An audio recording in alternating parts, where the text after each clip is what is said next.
Ensula egamba nti Nyingira mu Mirembe Primary School banzijulula mu mwaka wakati. Abasomesa bwe bampa ebyokukola ne balaba nga ebyokibiina ekyokusatu sibisobola bulungi, kye bava banziza mu kibiina ekyokubiri. Kyali kituufu okulemwa ebyekibiina ekyokusatu. Gwenze eyasiibanga mu makubo ne mu miyembe nga bannange basoma ate nga n'essomero mwe nnali teryali ddungi, ebya pisiri nandibisobodde ntya. Pisiri yannema nnyo. Okulya n'okusula byali birungi nnyo mu maka ga ssenga oyo. Twalimu abaana 5, abalenzi 3 n'abawala 2. Omulenzi omu yali muganda wa mwami ng'ayitibwa Sserunjogi. Omulala yali mwana wa mukwano gwe, oyo yayitibwanga Nkoligo. Omuwala omu yali kizibwe wange ng'ayitibwa Liriyani, okulisalako nga tumuyita Lire. Omulala yali mwana wa musanji wa Basenga ng'ayitibwa Idisi. Nkoligo yali mu kibiina kya 2, ate nga Sserunjogi ali mu kya 4. Abawala nabo baali mu kya 4, nga bombi nno bawala bakulu ddala, nga bakulu ng'amabeere bikonde. Be bali mu kyokuna. Mirembe lyali somero ddungi nnyo nga abasomesa baagala nnyo omulimu gwabwe ate nga naffe tubaagala. Abasomesa baakolagananga bulungi nnyo n'abazadde Mirembe Primary School. Omwana bwe yazzanga omusango omunene ogumusaanyiza okukubwa nga abasomesa bamala kuteesa ne balyoka bamuwa ekibonerezo ekimusaanira. Olw'okuba n'omukulembeze omulungi, abaana bazzanga emisango eminene mu ssomero baabanga batono nnyo. Essomero lyalina erinnya eddungi nnyo. Obuzibu bwe nasanga ewasenga mu myaka 2 egyasooka bwali bwa kulima na kulunda mbuzi.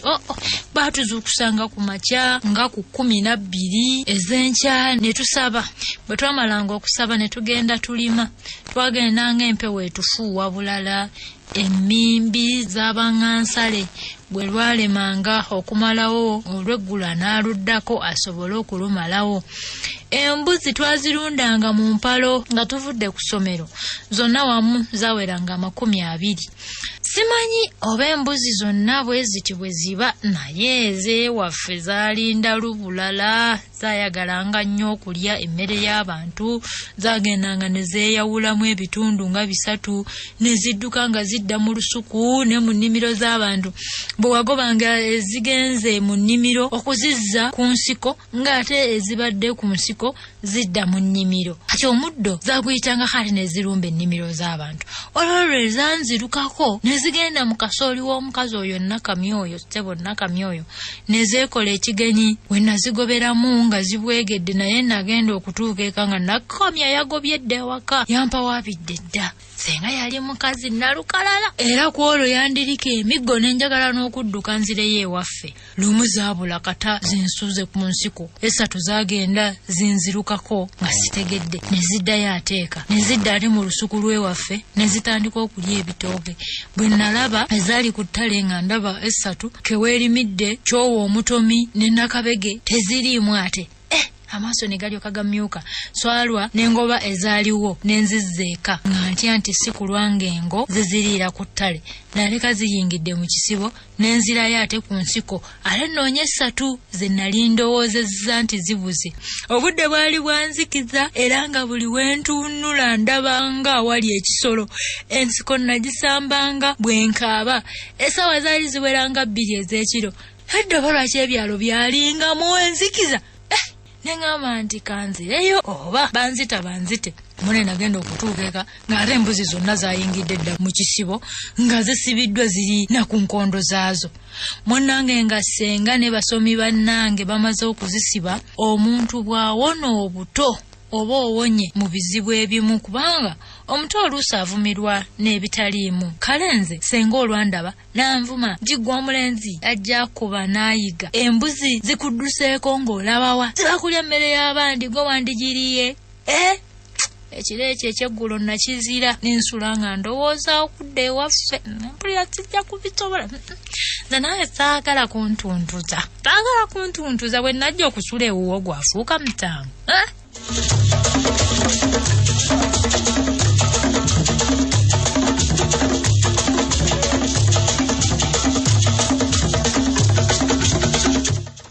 mukisa embuzi nali nakazirundira emyaka 2 mu maka ga ssenga ne zigwamu obulwadde obw'amangu 10 ku zo ne zifa.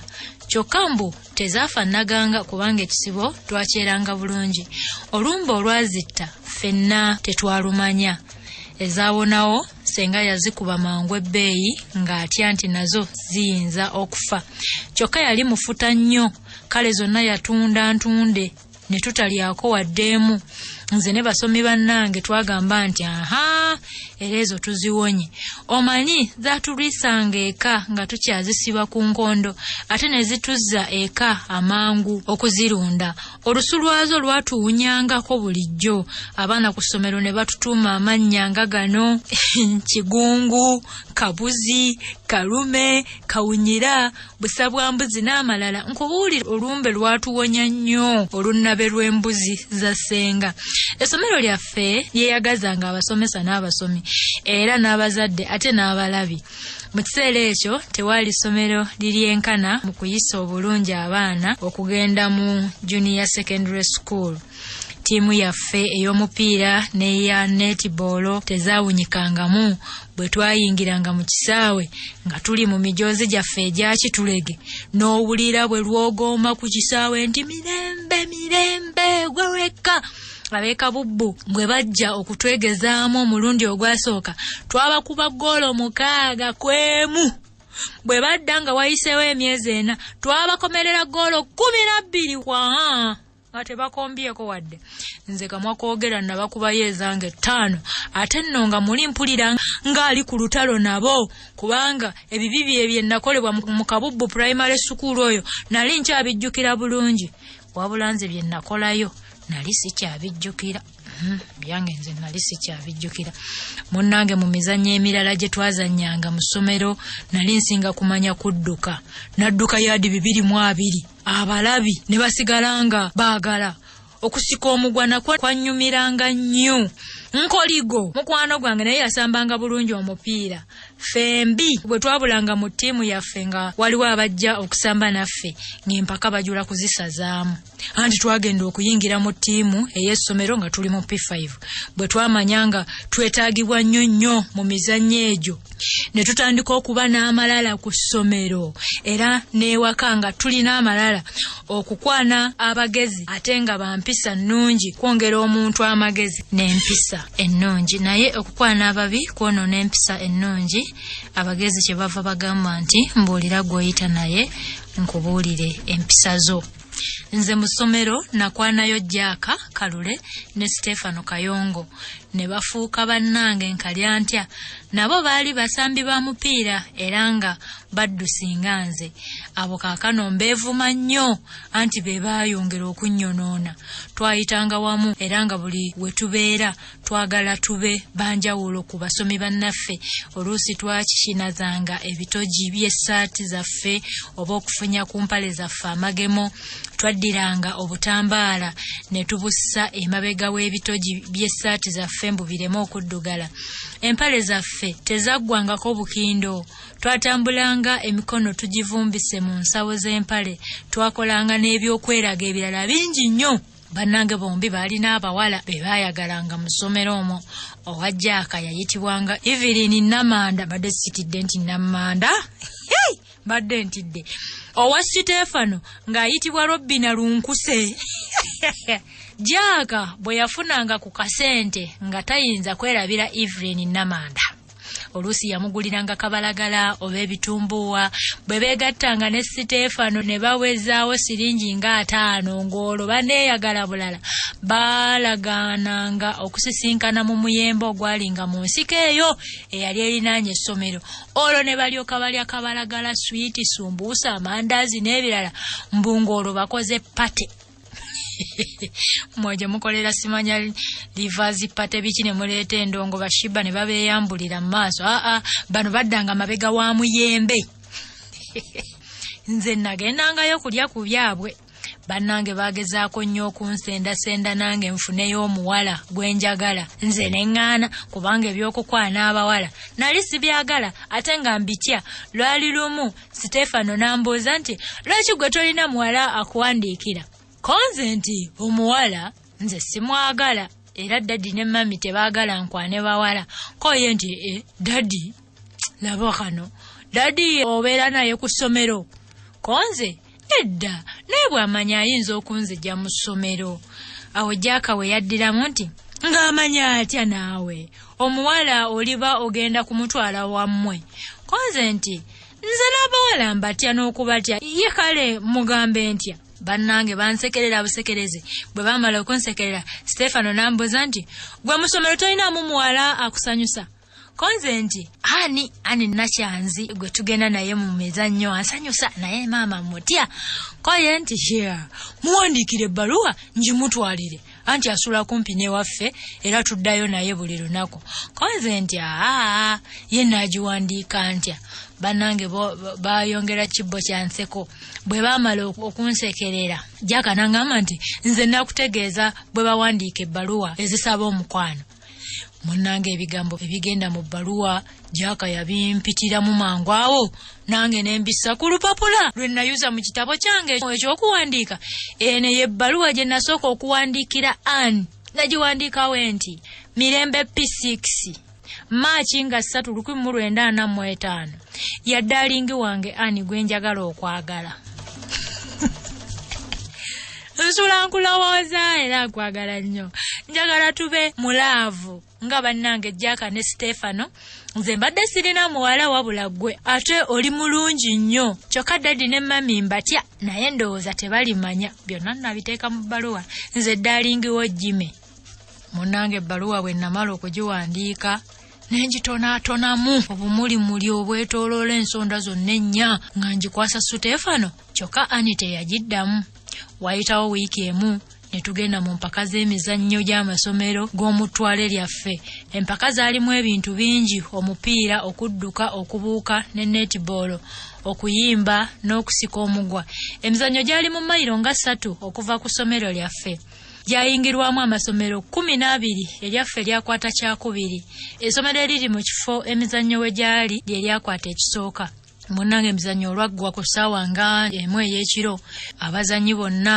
n'abasomesa ne bagabulwa ebyokulya ebya buli ngeri emmere soda caayi byali bingi nnyo twasitula ku ssaawa nga 3 okudda ku ssomero lyaffe ne tutuukayo ku ssaawa nga 4 ez'ekiro ffe abaali basula ewala twali tetukyasobola kutuuka mu maka gaffe abasomesa kye bava basalawo ffe abalenzi batusuze mu kisenge eky'essomero ekimu n'abawala mu kirala ku basomesa baffe tekwali n'omu eyasula mu ssomero okutukuuma bonna beddirayo waabwe munnange essaawa zaali ziweranga 5 ez'ekiro Stefano n'ampita nti jangu mperekereko ebweru nange saagaana naye bwe twatuuka ebweru munnange yandaza mmanju wa buyigo obukyamirwamu eyo nno gye nasanga Jaaka ne Evelyn Namanda Stefano Robina ne Anne nagenda okuwulira nga Stefano agamba Anne nti munno wuyo mukuleetedde nasooka nentya okumusemberera naye bwe nalaba nga nja kuswala mu bannange ne neevaamu okwogera naye yenno kyantwalira ebbanga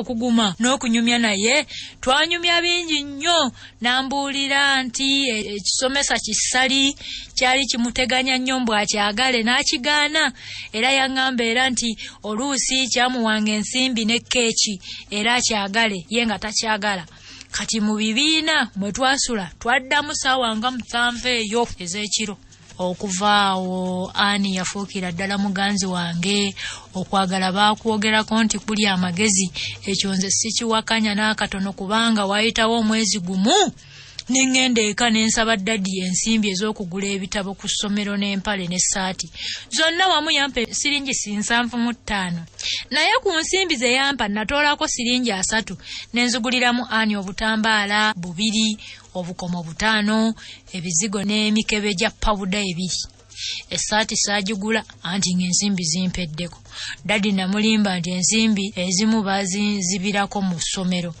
Anne namukwana ndi mu P5 wulira bannange kozaagala enzige eddaga kusomanga gakulu Anne namukwana ndi mu P5 naye yali aweza emyaka nga 14 egy'obukulu Anne oyo bazadde be nali sibamanyi kyokka namanya nga yabeeranga ne nnyina yekka Nawulira luvannyuma nti nnyina yali mukazi munaku nnyo bambi ate nga mwavu. Kitaawe wa Ani yamuleka ajja akagere n'afa. Katonda yannyamba n'ensoma ne mbuuzibwa okuyingira mu junior secondary school naye maama nayitira ku ndepoolebo kubanga obwongo bwange bwali tebukwata wadde ate nga n'ebyokusoma sibisaako nnyo mwoyo.